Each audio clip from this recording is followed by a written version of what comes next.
Hello guys, welcome back to the channel, and we're back with the second instalment of FM18 Predicts. Obviously in this little series we're going to look at a year in the future. We're going to have a look at a few leagues around the world. First of all, we've had a look at the Serie A over in Italy, and we've seen that Juventus has managed to come up trumps there. So if you haven't seen that one already, there'll be a link to that one in the description down below. Now, in today's episode, we're going to be taking a look at the Lotto Ekstraklasa over in Poland. Obviously, Legia Warsaw have had quite the stranglehold on the division of late. So let's go and have a look over there and see basically what has happened this time round. So I'm going to type in Lotto Ekstraklasa. And it looks like we've got a new winner, only by a point though, and it's Jagiellonia. Apologies in advance for any mispronunciations. Jagiellonia have managed to beat Legia by a point. Legia Warsaw down in 4th position, so a poor performance for them this season. Lech Poznan sit in 3rd. They've got Cracovia, Pogon, Brookbet, Tamalica, Piast, Corona. Two relegated teams are Górnik Zabrze and Arca, who get 23 and 22 points respectively. So it's a really good result that for Jagiellonia. And let's go and have a look at the past winners and see. Well, they did finish runner-up last season, so it's kind of expected for them to probably progress into the team that they've progressed into. They did manage a 3rd place position back in the 14-15 season, but I've got to say that is a really good return for Jagiellonia. Let's go and have a look at the Jagiellonia squad first of all and see what kind of players they've got at their disposal.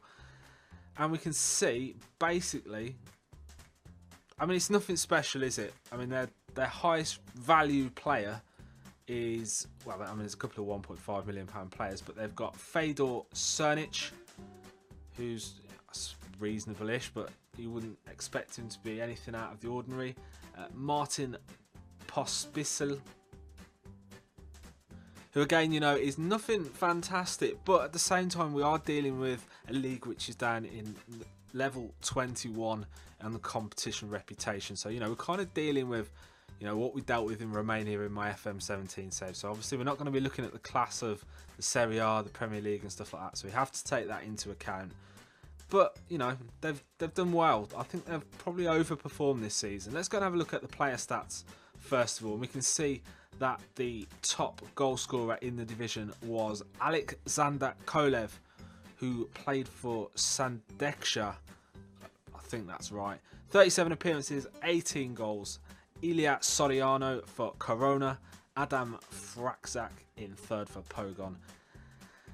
The average rating was topped by Mikhail Pazdan for Legia Warsaw with a 7.56. Let's go and have a quick look actually at his the amount of games that he's played and kind of have a look at his stats as well. So he's valued at 1.2 million. He's 30 years old. He's had 30 caps for his country, and he's played a solid amount of games there. 48 games, 34 in the Lotto Ekstraklasa. Obviously, there's other games to take into account, but you can't knock that rating. 7.5 over that amount of games. You've got to respect that. Let's have a quick look at Alexander Kolev. Obviously, we've already touched upon him.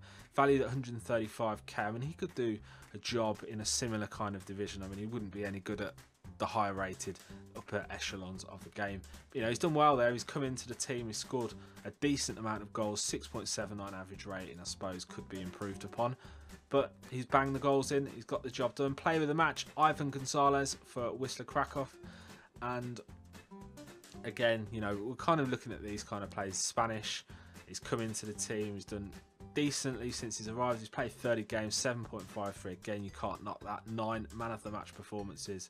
Red cards, Mikhail Peter Buko with 4 red cards, tops the charts on that score. Adam Kokoschka with 15 yellow cards, tops the yellow cards. Now, games 1 was down to Legia, and that was Dusan Kusiak, who was involved in 22 winning games, which is a very decent return. Igor Angulo with 37 appearances. I mean, there's pretty much going to be a lot of players with that kind of amount of appearances, because obviously a lot of them will have played. Arkadiusz Malarz was involved in 52 team goals for Legia Warsaw, which is a really good return as well. Now let's have a look more so at the player overview stats, and the most key tackles was by a player called Akos Keshkesh.